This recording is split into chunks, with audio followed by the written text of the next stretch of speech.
చాలా టేస్టీగా, సింపుల్‌గా చిక్కుడుకాయ కర్రీ ఎలా చేయాలో చూద్దాం. చాలా బావుంటుంది టేస్ట్. అయితే దానికోసం ఒక పాన్ తీసుకొని అందులో ఒక 3, 4 స్పూన్స్ ఆయిల్ వేసి హీట్ అయిన తర్వాత ఉల్లిపాయలు, పచ్చిమిర్చి వేసుకొని ఫ్రై చేసుకోవాలి. ఇవి కొంచెం ఫ్రై అయిన తర్వాత ఇందులో ఒక హాఫ్ స్పూన్ పసుపు వేసుకొని ఇదంతా బాగా ఒకసారి మిక్స్ చేసుకోవాలి.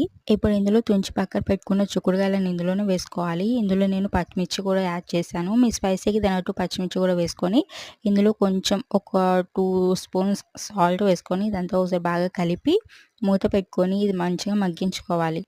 ఇలా మంచిగా మగ్గిపోయిన తర్వాత ఇందులో ఒక 2 టమాటా చిన్నగా కట్ చేసుకొని వేసుకోవాలి. టమాటా ఒక 2 అయితే సరిపోతుంది.